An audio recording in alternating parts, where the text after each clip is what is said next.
जुग जुग जियो, 10 साल हुकूमत करो, पर खुदारा हमारी जान छोड़ दो। आटा सस्ता हो, दवाइयाँ सस्ती हो, दालें सस्ती हो, बिजली सस्ती हो। महंगाई की सताई अवाम सड़कों पर निकल आई। महंगाई के खिलाफ इस एहतजाज में मर्दों के साथ ख्वातीन और छोटे बच्चों ने कसीर तादाद में शिरकत की और हुकूमत के खिलाफ खूब नारे लगाए।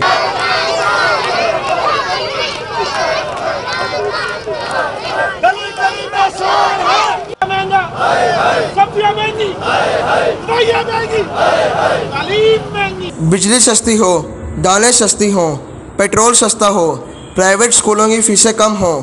खान साहिब, इन्हीं बातों पर तो गरीब आवाम ने आपको वोट दिया था और आप इन्हीं गरीबों के बदुआएं ले रहे हैं।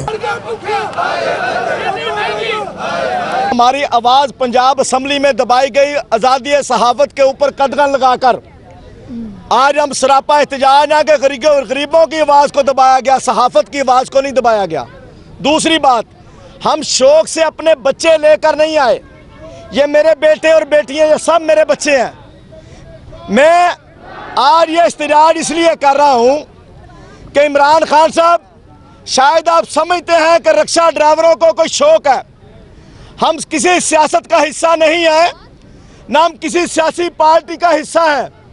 हमारा तो सिंपल सा मुतालबा है कि जुग जुग जियो, 10 साल हुकूमत करो, पर खुदारा हमारी जान छोड़ दो अगर महंगाई कंट्रोल नहीं कर सकते। बच्चा उतने अखराजात ही नहीं जितनी महंगाई है।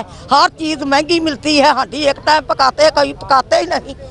क्या करें, काम मिलते नहीं बच्चों को। घर बैठे हैं, फीसें ले लेते हैं, बच्चे घर बैठाए हुए सारा दिन सताते हैं माँ को। एहतजाज का मकसद ये है कि देखिए, औरत ही है जो सारा सिस्टम चलाती है। ओके, इस औरत के हाथ में घर के पैसे आते हैं, घर के राशन के, घर के बच्चों के पढ़ाई तालीम सब। तो अगर आपने महंगाई करनी है करें, लेकिन फीडबैक में कोई आसानियाँ तो दें एटलीस्ट। चलो गरीब के लिए कोई जो है इसके इलाज मुआवजे का अलाउंसेस। मजीद गोरी का कहना था कि हमारा मुतालबा है खान साहिब, आप जुग जुग जियो, आप 10 साल हुकूमत करो, पर हमारी जान छोड़ दो, क्योंकि आप नाकाम हो चुके हैं।